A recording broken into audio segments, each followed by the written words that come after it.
just can't stop now. No, trying to find a way out. Hey, feels like they won't let me move, let me breathe, let me leave, just like a maze, like a maze. Yo, PolyRob, what up? If no one's ever told you, over 60 million people in the United States have bad credit.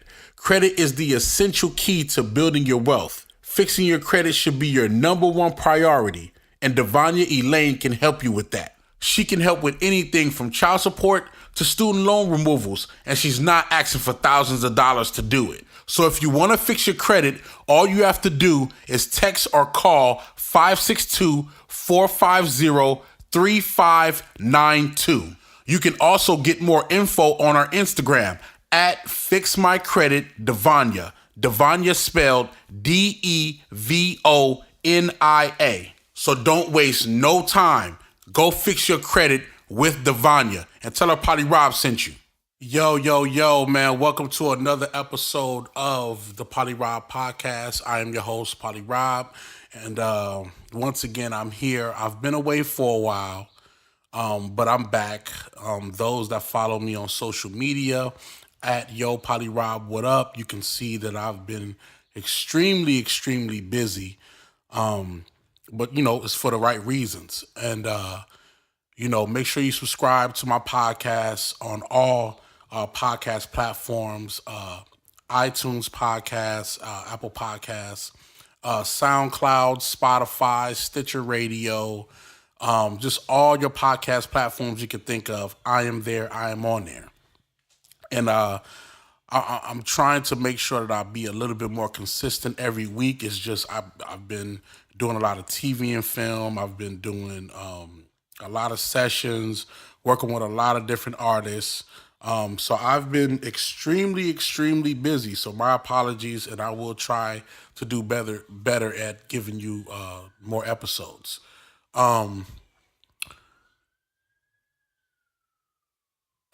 Man, it's crazy. LA is different.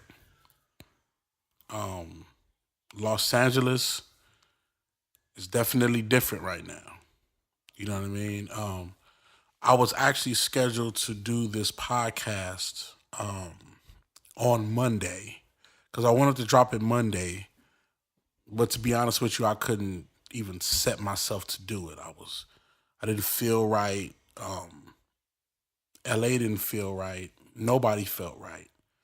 And I felt like I would be doing you guys a disservice by trying to force feed a podcast, down your throats when we just had a tragedy just happen. Especially if I'm talking about, this situation, this topic. First off, I want to say condolences to the family and friends of Nipsey Hussle. I want to say rest in peace, Nipsey Hussle. I want to say I want to give a hug to everybody that's affected by this. And I would like for those that are listening to the podcast to give a hug to somebody that's affected by this. You know what I'm saying? I am in hip hop. I am in the music industry. This is my career. So for something like this to happen, a lot of people don't tell you, but we always have this underlining family that we're around, the artists that we're around, the producers that we're around, the engineers that we're around. And it's just, it's an amazing culture that we indulge. Hip hop is an amazing thing. And when something so tragic happens to someone, so dear, especially so close to home, it affects everybody. It affects everybody. And I think, especially with hip hop, it's greater because not only do you are you fond of that person, but you're fond of their their music, you're fond of their performances, you're fond of their character, you're fond of the things that they do on a daily, and it hurts. It hurts. Um, for those of you that know, everybody knows. He was shot and killed in front of his marathon store in Los Angeles, California, on Crenshaw and Slauson.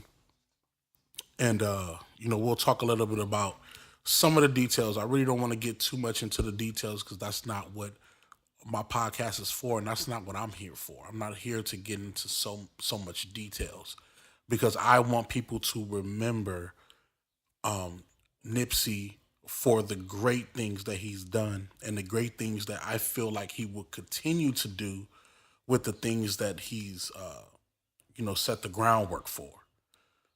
Um, First off, for those who don't know um, about the things that he's done, I just want to say like Nipsey is a very very rare artist and businessman.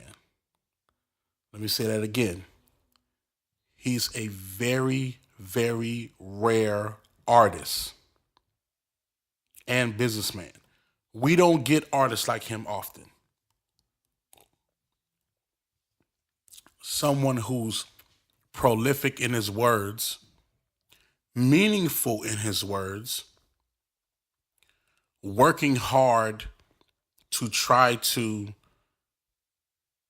bring about change from music, his community, and just the common concept of black excellence across the board.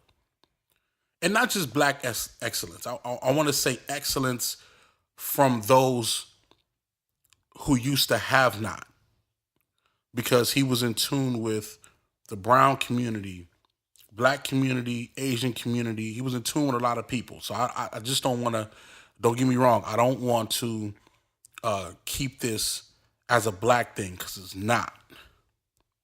I think anybody who's an exceptional businessman and anybody who takes the time to do right by people first should be viewed as a wonderful human being first.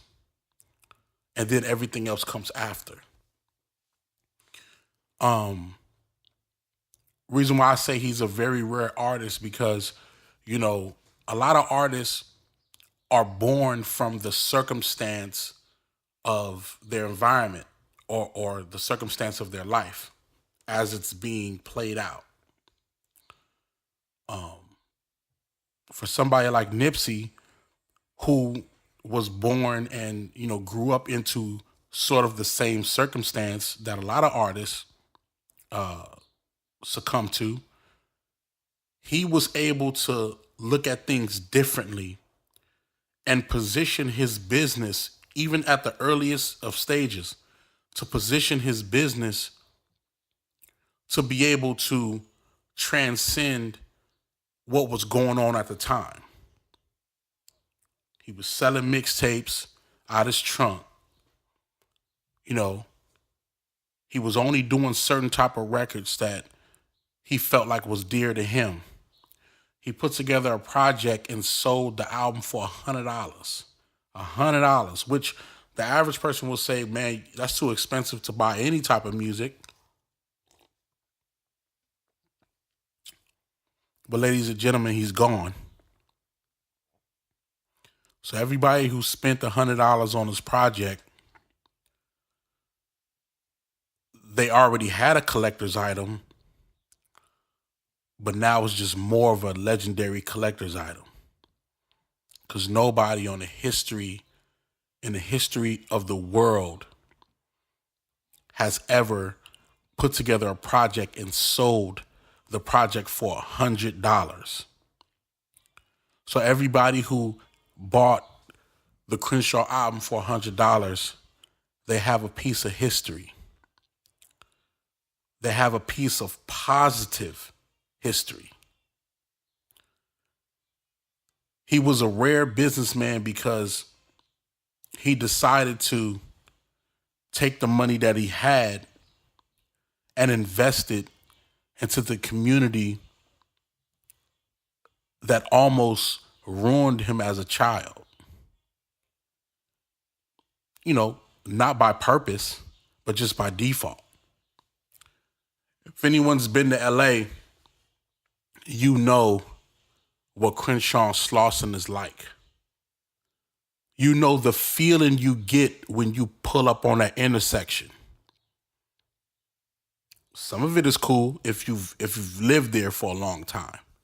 But for an outsider, it gets kind of eerie. So you can only imagine the type of lifestyle that Nipsey and people like Nipsey from that neighborhood had to endure.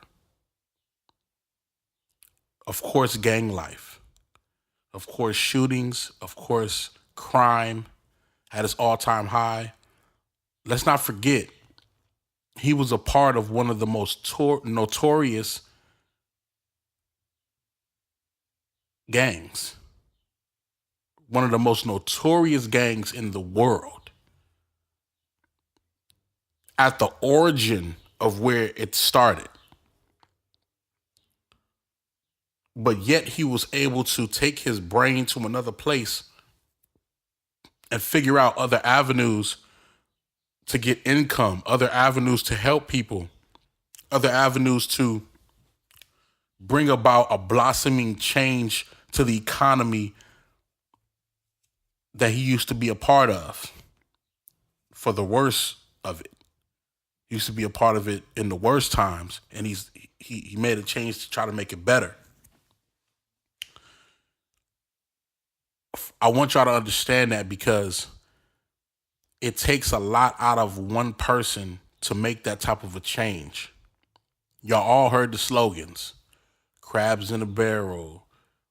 People gonna pull you down. Family gonna pull you down. Friends gonna pull you down. We all heard it. We all heard it. He was one of the very few people that say, yo, whatever's being thrown at me, I can dodge it and shake it, and I can do what I need to do to make things happen. In my eyes, it's my opinion, in my eyes, he was the perfect artist, combined with being a perfect businessman, combined with being a perfect friend, combined with being a perfect father, combined with being the perfect husband. He was the perfect all-around guy. Not saying that he did everything at a perfect state, but if you compare the things that he's done, let's say just publicly, because we don't know everything that everybody's, been doing. But let's say just publicly, if you had to measure up, he is the perfect guy. Him and LeBron. Keeping himself clean, doing the right shit. I mean, aside from a couple fades, it's a perfect guy. Yet, as I stand here and I talk to you guys about this amazing, rare artist, I'm talking about him in past tense. Because some fucking nut job decided to have the balls to take out one of the best human beings in the music industry that we've ever had. I'm furious. I'm disappointed. I'm disgusted. And it fucking sucks. It fucking sucks. Now, I definitely didn't want to do this podcast just to talk about all the terrible shit. I want to talk about the good stuff. So I definitely want to start off with his greatness, for sure. But I do want to talk about the concept of protecting our kings. That's what this podcast is about. It's about, what are we going to do to protect our kings? What are we going to do to make sure that the most precious people that mean a lot to a community, a wide selection of people are protected. Now, don't get me wrong. We're all equal as human beings because that's just what it is. That's what God made us. God made us all equal. That's just what it is. But we also have to realize that in society, there's certain people that have the ability to shape, change, and manipulate the system, narrative, culture, creative, business. They have the tools to do so. In light of that, if we want to help change the narrative for a lot of bullshit that's going on, the first thing we got to do is protect the people who can make shit move, to make shit happen. He was one of those guys. I don't know all the details about what went on. To be honest with you, I'm not watching that fucking video of his death. I'm not watching the video of Laura London in the hospital. I'm not watching none of them fucking videos. Too many people already talked about what happened, so I just rather not. I can't stomach the shit anyway from sometimes watching TV, let alone somebody that I've had the pleasure of meeting and chopping it up with, to watch their death on fucking surveillance. I'm not doing it. But I do want to talk about certain parts of the incident vaguely, only because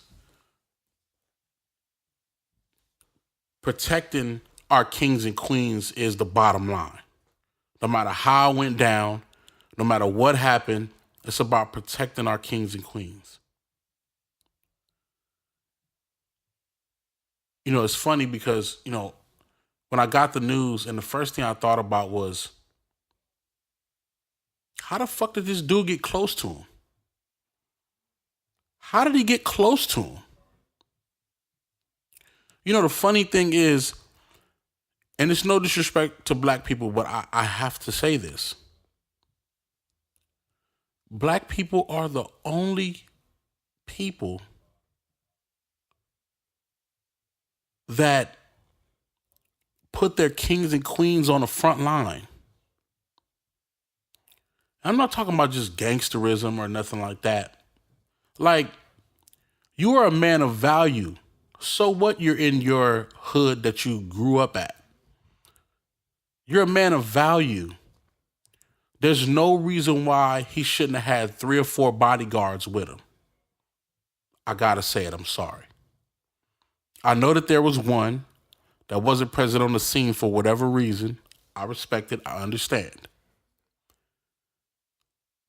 But for somebody of his caliber, it should never be just one. When the Indian prince come into town, he got at least 10 bodyguards with him. Fully loaded, ready to get at it. When El Chapo pull up on the scene, he got at least 5 or 6 gunners with him, ready to gun anybody down that remotely even frowns at him. When the president is elected, automatically he has full detail. When he goes anywhere, he's fully detailed. Fully. You can't even get within 2 blocks of the president, let alone try to shoot him at point blank range.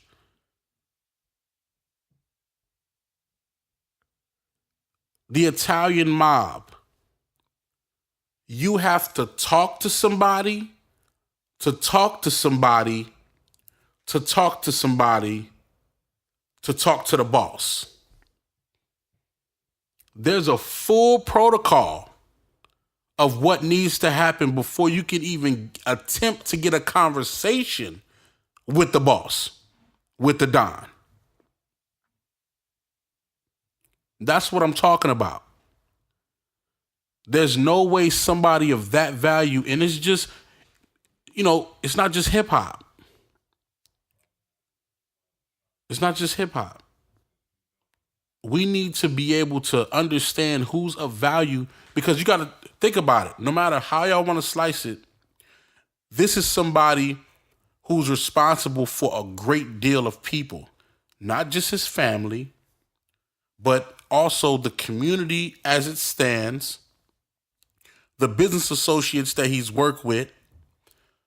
We seen one of the LAPD officers saying that he was going to have a meeting with him about the gang violence and how we can stop that. He's being responsible for a lot more people, so he needs to be protected like anybody else would, like any other public star figure would. No exceptions. I had this conversation with one of my colleagues, and they posted an interesting point. They said, protection from the king needs to be ordered by the king. Interesting point, because how can you protect somebody who doesn't want your protection in that manner? Not saying that Nipsey didn't, but let's say hypothetically, if he was like, yo, I'm just going to go by myself and go do my thing or whatever, I'll meet you back at the crib or whatever. This is the problem that I have. When the Pope decides that he wants to go somewhere to go get something to eat or whatever, to be honest with you, it's not the Pope's decision on whether he has detail on him or not. Pope is the one person that can't say, I don't want no detail today. Leave me alone. He can say, give me some distance. Let me be in this room. But he's not the one to say, I don't want no security today. You know why? It's because it's not his decision. The people who are supposed to protect you, the other people, the managers, the businesses, whomever's working on behalf of you, those are situations where they got to take the reasoning out of the king's hands, the person of interest, and they got to take it upon themselves to make sure that they're protected. Because trust me, the arrogance of a king can get him killed. And I'm not saying this is what happened to Nipsey at all. But damn it, it's fucked up. And we got to consider everything. Because there should have been somebody on his detail that said, yo, where you at? Oh, I'm over here. I'm finna pull up. And if he says something like, nah, it's cool. No, nigga, I'm pulling the fuck up. I'm on your detail. I need to be with you at all times. Undeniably. These are things that we need. We need to make sure that our kings are protected. They're responsible for a great deal of people. They have to be protected. No other way. Every other race understands that. When the top boss, that's a Latino or whatever, all the people that's under him, the security, all that, they know what it is. Protect the king at all times, no matter what. No matter what. Don't leave his detail. I don't care if he say, leave me alone. Nope, I'm standing outside the door. I'm chilling, I'm waiting. There's no way, and like I said, things happen, but there's no way that man should have got that close to Nip. Absolutely no way. No way. I'm not playing them games. Because now his family all his business partners, and everybody that love and respect him has to deal with this shit. They got to deal with it. Am I blaming anybody? Not at all, because I don't know all what happened, nor do I want to know everything that happened. I just know LA is hurt because we lost one. So yeah, things is going to be running through our brain, for sure.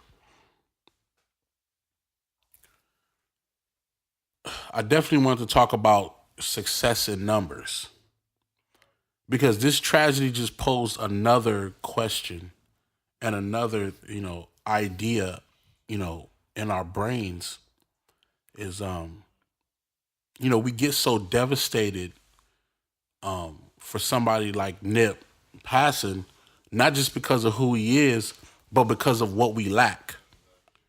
We lack a lot of, success, by our peers. You know what I mean? And don't get me wrong, the news narrative is false, because there's a lot of black scholars, there's a lot of black businesses, there's a lot of Latino businesses, there's a lot of Asian scholars, there's a lot of people, who used to not have that have plenty. The problem with it is that we don't glorify it, and when it comes to situations like that, you would have 100 black scholars to a community of 30,000 people, a community of 500,000 people. And, one of my things is, we need to focus more on success in numbers. Like, I know a lot of people say a lot of things like, man, we need to come together and we need to, stick together or whatnot. However we do it, we just need more successful people right next to us. We don't need the people that's just sitting around waiting for something to happen. We don't need those people. We need to make all of the people who are not thinking progressively, we need to make them oddballs. They need to be the odd man out. And this goes for gangsters. This goes for, hippies. It goes for business people. It goes for all of that. Those who are not trying to be progressive need to be treated as odd men and women out. We need to make that trend happen. Like, you're not trying to get your credit up? You weird. That's what we need to do. You're not trying to better the hood or do something better for yourself? You're a weird ass nigga. Get away from me. Because we don't need bad apples around our great garden. We don't need our kings and queens mingling with people who ain't about shit. Let's just keep it a buck. And you know me, I'm all for the equality. I'm all for equality. Until you decide that you don't want to do nothing for yourself. Then you got to get away from me. Then you got to roll. And that just goes to show you how genuine Nipsey was. Because he could have easily said, like, yo, all you motherfuckers get away from me. But he didn't. He didn't take the easy way out, because I'm not going to lie. That is the easy way out, and I'm definitely finna take it, for sure. But that just shows you how great of a man he was, because although we all wish he would have took the easy way out and just stayed away, he refused to. He met every conversation. He met every argument. He took on every fade. He took on every case. He took on everything. Everything that was thrown at him, he took it on. And everybody know what that means. Everything he was on, he took it on head first. I really respect that dude for that, man, because a lot of people can't do that, including me. It's just certain things I just can't. I can't deal with, and I got to get away, and I admit that. Certain things that fold me for a short period of time, and I'm just not dealing with it. But everybody loved him across the world, man. I looked on a timeline, like every now and then I just check the timeline and I just check all the people that's on my timeline and I see, people Atlanta, I see New York, I see Boston, I see England, I see Arkansas, I see Arizona, I see people. It's not just LA huddling up, you know, on Crenshaw Slauson. I see people in Atlanta huddling up by Peachtree, hundreds of people. I see thousands of people in New York. Shout out to Dave East. Shout out to Head Crack for speaking, great words and great encouraging words to the people and to the families of Nipsey Hussle on CNN. A beautiful thing. I just see everybody reaching out, just trying to come together. And as much as it fucking sucks, you got to stay positive and believe that something good is going to come out of this. Something good is going to come out of this. For the past 3 days, I've been bothering my sons. I've been bothering my boys. Like, they want to do their own thing and be in their own world. But just for these past 3 days, I've just been really close by them, giving them like super extra hugs. I'm an emotional wreck. But I do that because, I just can't imagine what Lauren and Nipsey's kids are going through right now. I can't imagine. Can't imagine, man. To see all the photos of just smiling and happiness, to see the GQ magazine, to see that spread of Nipsey and Lauren in the heart of what LA is, in the heart of what LA is, to on a horse, a pony. This is crazy. We all knew that when we saw that spread, he took off. It was over. We knew it. We knew as soon as we seen that spread. I don't care where you live. When you seen that spread and you seen the heart of LA and you seen them two dripped in white, you knew it was on. You knew that for some way, shape, or form that you wanted to, project music like him. You wanted to have a great family like him. You wanted to swag like him. You wanted to take something from the art and the craft of what Nipsey and Lauren was and apply it to your life.